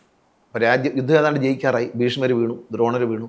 ഇനി ദിവസങ്ങൾ, മണിക്കൂറുകൾ മാത്രം മതി യുദ്ധം ജയിച്ച് ചക്രവർത്തിയാവാൻ പോകുന്നത് അദ്ദേഹം. അപ്പോൾ അദ്ദേഹം ചോദിച്ചു, ഞാനിങ്ങനെ യുദ്ധം ജയിക്കുകയാണ്, ഞാൻ ചക്രവർത്തിയായാലും എൻ്റെ രാജ്യം എങ്ങനെയായിരിക്കണം എന്ന് ഭീഷ്മരോട് ചോദിക്കുക. അപ്പോൾ ഭീഷ്മർ പറയുന്നൊരു മറുപടി, ഏത് അർദ്ധരാത്രിയിലും സുന്ദരിയായ ഒരു സ്ത്രീക്ക് സർവാഭരണ വിഭൂഷിതയായി ഇറങ്ങി നടക്കാൻ കഴിയുന്ന രാജ്യമാണ് ഏറ്റവും മനോഹരമായ രാജ്യം. ഇത് ഭീഷ്മർ പറഞ്ഞാൽ ധർമ്മപുത്രൻ. അത് എങ്ങനെ, നിൻ്റെ രാജ്യം എങ്ങനെയായിരിക്കണം, ലോ ആൻഡ് ഓർഡർ എങ്ങനെയായിരിക്കണം എന്ന ഒറ്റ വാക്കിൽ ഒരു സെൻറ്റൻസിലൂടെ അദ്ദേഹം പറയുന്നു, ഏതൊരു അതീവ സുന്ദരിയായ ഒരു സ്ത്രീക്ക് സർവാഭരണ വിഭൂഷിതയായി ഏത് പാതിരാത്രിയിലും ഇറങ്ങി നടക്കാൻ, സുരക്ഷിതമായി ഇറങ്ങി നടക്കാൻ കഴിയുന്ന നാടാണ് ഏറ്റവും നല്ല നാട് എന്ന് പറയുന്നത്. അങ്ങനെ ഒരു നാടാണ് ഇന്നിപ്പോൾ പത്തനാപുരം. അങ്ങനെ ഒരു നാടാകണം എന്നുള്ള സ്വപ്നത്തോടെയാണ് ഞാനിത്, ഈ കഥ മനസ്സിൽ വെച്ചിട്ടാണ് ഞാൻ എൻ്റെ നാടിനെ അത് അന്ന് ഈ കഥ ഞാൻ കേട്ട നാൾ മുതൽ ഞാൻ എല്ലാവരോടും പറയും, നമ്മൾ സ്നേഹത്തോടെ വേണം, കരുതൽ വേണം. അപ്പോൾ ആ കരുതലും സ്നേഹമല്ല എൻ്റെ നാട്ടിലുള്ള ചെറുപ്പക്കാരിൽ ഒരു ജനറേഷനിൽ വളർത്തിയെടുക്കാൻ കഴിഞ്ഞു എന്നുള്ളത് ഞാൻ എപ്പോഴും പറയും. കുട്ടികൾ സ്കൂളുകളിലൊക്കെ പ്രസംഗം പറയും, ഈ പെൺകുട്ടികളോടൊക്കെ ഞാൻ പറയാറുണ്ട്, നിങ്ങൾ ഏതെങ്കിലും ഇപ്പം മൊബൈൽ ഫോണിൻ്റെയൊക്കെ ഒരു കാലമാണ്, ഏതെങ്കിലും ഒരു ട്രാപ്പിൽ പെടുക, ഒരു ത്രട്ടൺ, നമ്മൾ ഈ ബ്ലാക്ക് മെയിലിംഗ് എന്നൊരു സംഭവമുണ്ട്. ഒരിക്കലും ജീവിതത്തിൽ ഞാൻ എല്ലാ ജനങ്ങളോടും ഒരു മെസ്സേജ് പറയാണ്, ബ്ലാക്ക് മെയിലിംഗ് എന്ന കാര്യത്തിന് വഴങ്ങാൻ പാടില്ല. ഈ ബ്ലാക്ക് മെയിൽ ചെയ്യുന്നവൻ നമ്മളെ എക്സ്പോസ് ചെയ്താലും മാക്സിമം 1 വീക്ക് നമ്മൾക്ക് അവനെതിരെ കേസ് കൊടുക്കാൻ നിയമമുണ്ട് ഈ രാജ്യത്ത്. നമ്മളെ ഇന്ന കാര്യം പറഞ്ഞ് ബ്ലാക്ക് മെയിൽ ചെയ്യുമ്പോൾ സ്ത്രീകൾ പ്രത്യേകിച്ച് ശ്രദ്ധിക്കണം, യുവതികൾ ശ്രദ്ധിക്കുക, മുതിർന്നവർ ശ്രദ്ധിക്കുക. നിങ്ങളുടെ ഒരു ഫോട്ടോ എൻ്റെ കയ്യിലുണ്ട്, ഞാനത് നിങ്ങളെ എക്സ്പോസ് ചെയ്യും എന്ന് പറഞ്ഞ് ഭീഷണിപ്പെടുത്തി പല തെറ്റുകളിലേക്ക് നമ്മളെ നയിക്കും. അതിന് വഴങ്ങരുത് എന്നാണ് എൻ്റെ അഭിപ്രായം. ധൈര്യത്തോടെ ഞാൻ സ്ത്രീകൾക്ക് നൽകുന്നൊരു മെസ്സേജാണ്. കുഞ്ഞുങ്ങൾക്ക് ഞാൻ സ്കൂളിൽ പോകുമ്പോൾ മെസ്സേജ് കൊടുക്കും, ഇത്രയും എന്തെങ്കിലും ഒരു ട്രാപ്പിൽ പെട്ടാൽ മക്കൾ നേരെ ഗണേശങ്കലിൻ്റെ അടുത്ത് വരണം എന്ന് കുഞ്ഞുങ്ങളോട് ഞാൻ മൈക്കിലൂടെ പ്രസംഗിക്കാറുണ്ട്. നിങ്ങൾ അച്ഛനോ അമ്മയ്ക്കോ തീർത്ത് തരാൻ പറ്റാത്ത രീതിയിൽ രഹസ്യമായിട്ട് അങ്കിളിന് ഇത് അവസാനിപ്പിച്ച് തരാൻ പറ്റും, നിങ്ങളെ രക്ഷിക്കാൻ പറ്റും. അതുകൊണ്ട് നിങ്ങളതിൻ്റെ പേരിൽ ആത്മഹത്യ ചെയ്യുകയോ നിങ്ങളതിൻ്റെ പേരിൽ വിഷമിക്കുകയോ സഫർ ചെയ്യുകയോ ചെയ്യരുത്. നിങ്ങൾക്ക് നേരെ ഗണേശ് മാമനെ വന്ന് കാണാം, ഗണേശങ്കൽ അത് സോൾവ് ചെയ്ത് തരും. എനിക്കതിനുള്ള കപ്പാസിറ്റി ഉണ്ടെന്ന് ഞാൻ അവരോട് പറയും. ഒരുപക്ഷെ നിങ്ങളുടെ അച്ഛനോ അമ്മയ്ക്കോ കഴിയാത്ത രീതിയിൽ എനിക്ക് നിയമത്തിനുള്ളിൽ നിന്നുകൊണ്ട് ഇത് കൈകാര്യം ചെയ്യാൻ കഴിയുമെന്ന് എനിക്ക് വിശ്വാസമുണ്ട്. ഞാൻ എല്ലാവരോടും ഒരു മെസ്സേജായിട്ട് പറയുകയാണ്, പ്രത്യേകിച്ച് സ്ത്രീകൾ, പെൺകുട്ടികൾ, ഇത്തരത്തിലുള്ള ആൺകുട്ടികളും ഇത് തന്നെ. ഇത്തരത്തിലൊരു ബ്ലാക്ക് മെയിലിംഗ് ലെവലിലേക്ക് നിങ്ങളെ അത് പറഞ്ഞ് ഞാൻ പേടിപ്പിക്കും, ഇന്ന കാര്യം ഞാൻ വെളിയിൽ പറയും, അത് രാഷ്ട്രീയക്കാർക്കും എല്ലാവർക്കും ബാധകമാണ്, മനുഷ്യന് ബാധകമാണ്. ഇതൊരു ഒന്നും ഇന്നത്തെ കാലത്ത് എക്സ്പോസ് ചെയ്താലും 1 വീക്ക് കൂടുതലൊന്നും, ഏറ്റവും സെലിബ്രിറ്റി ആയിട്ടുള്ള എക്സ്പോസ് ചെയ്താലും ഒരാഴ്ചയാണ്. അതങ്ങ് സഹിച്ചാൽ മതി, ഒരു കുഴപ്പമില്ല. അതുകൊണ്ട് ഒന്നും സംഭവിക്കില്ല, അതുകൊണ്ട് നമ്മളെ ആരും ഒന്നും ചെയ്യില്ല, നമുക്കൊന്നും ആപത്തും പറ്റില്ല. ഒരാൾ പറയാണ്, നിങ്ങളെ ഞാൻ ലേഡിയോട് പറയുകയാണ്, ഞാൻ നിങ്ങളെ പണ്ട് ഇഷ്ടപ്പെട്ടിരുന്ന അല്ലെങ്കിൽ ലവ് ചെയ്തിരുന്ന എന്തെങ്കിലും ഒരു അഫെയർ ഉണ്ടായിരുന്ന ആരെങ്കിലും ആയിരിക്കും, നിൻ്റെ ആ അഫെയറിൻ്റെ സമയത്തുള്ള എൻ്റെ ഫോട്ടോ എൻ്റെ കയ്യിലുണ്ട്, ഞാനത് എക്സ്പോസ് ചെയ്യും എന്ന് പറഞ്ഞാൽ അവൻ എക്സ്പോസ് ചെയ്യാൻ പറയണം. അവൻ എക്സ്പോസ് ചെയ്ത് കഴിയുമ്പോൾ അവൻ ജയിലിൽ കിടക്കും. അതാണ് നമ്മുടെ നാട്ടിലെ നിയമം. അവനെ നമ്മൾ ഈ പെൺകുട്ടിയുടെ ഐഡൻറ്റിറ്റി വെളിപ്പെടില്ല, പക്ഷെ അവൻ അകത്ത് കിടന്ന് അഴിയുന്നു. അത് നമ്മൾ അവരെ ബോധ്യപ്പെടുത്തണം. ഞാനതാണ് ചെയ്തത്. കുഞ്ഞുങ്ങളോടും ഞാൻ പറയും, മക്കളെ നിങ്ങൾ വിഷമിക്കേണ്ട, ഗണേശങ്കൽ അത് കൈകാര്യം ചെയ്ത് തരും. നിങ്ങൾ വന്ന് എന്നോട് പറഞ്ഞു, അച്ഛനോടും അമ്മയോടും പറയാൻ മടിക്കുന്ന കാര്യം പോലും പറഞ്ഞു, ഞാനത് ഹാൻഡിൽ ചെയ്യും. നിയമത്തിൽ നിന്നാണ്, പോലീസിനെ വെച്ച് തന്നെ ഹാൻഡിൽ ചെയ്യും. ഒരു സംശയം അക്കാര്യത്തിൽ വേണ്ട. അതുകൊണ്ട് ഞാൻ ജനറലി കേരളത്തിലെ സ്ത്രീകളോടും കുഞ്ഞുങ്ങളോടും മക്കളോടെല്ലാം എൻ്റെ ഒരു സന്ദേശമാണ്, ലോകത്ത് ഒരാളുടെയും ഭീഷണിപ്പെടുത്തലുകൾക്കും ബ്ലാക്ക് മെയിലിങ്ങിനും വഴങ്ങരുത്. കൊല്ലുമെന്ന് പറയും, എക്സ്പോസ് ചെയ്ത് നാണം കെടുത്തുമെന്ന് പറയും. ഈ അഫെയറുകളൊക്കെ ഉണ്ടാവാത്ത മനുഷ്യനുണ്ടോ? അപ്പോൾ ആ അഫെയറുകളില്ലാത്ത മനുഷ്യനില്ല, എല്ലാവർക്കും ഉണ്ട്. ഓരോ പ്രായത്തിൽ പലതരത്തിലുള്ള അഫെയറുകളുണ്ട്. ആ അഫെയറിൽ ഉണ്ടാകുന്ന ഒരു 2 കൂടെ നിൽക്കുന്ന ഒരു ഫോട്ടോയോ മറ്റു കാര്യങ്ങളോ കിട്ടുമ്പോൾ അതെടുത്ത് വെച്ച് നിങ്ങളെ ഭീഷണിപ്പെടുത്തുമ്പോൾ അവനോട് പറയുക, നീ എക്സ്പോസ് ചെയ്യേ, നിന്നെ ഞാൻ കാണിച്ചു തരാം. ഈ രാജ്യത്തൊരു നിയമമുണ്ട്, ഞാൻ അതിന് കൂട്ടു നിൽക്കും. നിങ്ങൾ സ്ത്രീകളെയും കുട്ടികളെയും ഇത്തരത്തിൽ ബ്ലാക്ക് മെയിൽ ചെയ്യുന്നവന്മാരെ കൈകാര്യം ചെയ്യാൻ ഞാൻ കൂടെ നിൽക്കാം, പരസ്യമായി ഞാൻ കൂടെ നിൽക്കാം, ഉറപ്പ് പറയാം. കാരണം അത് എൻ്റെ നാട്ടിലെ കുട്ടികളിൽ ഒരു ആത്മവിശ്വാസം പകർന്നിട്ടുണ്ട്. തീർച്ചയായിട്ടും ഇത് കേൾക്കുമ്പോൾ തന്നെ ഏതൊരു വ്യക്തിക്കും എൻ്റെ കൂടെ ഇങ്ങനൊരു ലീഡറുണ്ട്, ഇങ്ങനൊരു മിനിസ്റ്റർ ഉണ്ട് നമ്മുടെ കൂടെ എന്ന് പറയുമ്പോൾ വല്ലാത്തൊരു പവറാണ് അവർക്കും കിട്ടുന്നത്, അല്ലേ? ചോദിക്കാൻ എനിക്ക് ഒരുപാട് ചോദ്യങ്ങൾ ഇനി ബാക്കി നിൽക്കുകയാണ്. പക്ഷെ സമയമില്ല, മന്ത്രിയുടെ സമയമാണ് ഞാൻ ഇവിടെ എടുത്തുകൊണ്ടിരിക്കുന്നത്. അതുകൊണ്ട് ഞാനിവിടെ വൈൻഡപ്പ് ചെയ്യാണ്. ഒരുപാട് സന്തോഷം ഗണേശേട്ടാ, ഒരുപാട് താങ്ക് യു സോ മച്ച്. ഇത്രയെങ്കിലും കറക്റ്റ് നല്ല ഉത്തരം കിട്ടി. Thank you so much. ഹൃദയത്തിൽ നിന്നുള്ള ഉത്തരമാണ്, അതുകൊണ്ട് മാറില്ല. സത്യം രാവിലെ ചോദിച്ചാലും രാത്രി ചോദിച്ചാലും പാതിരാക്കി ചോദിച്ചാലും ഒരുപോലെയാണ്. Thank you so much. Cinema സ്വപ്നം കാണുന്നവർക്ക് ചാവറ ഫിലിം സ്കൂൾ, കൊച്ചി.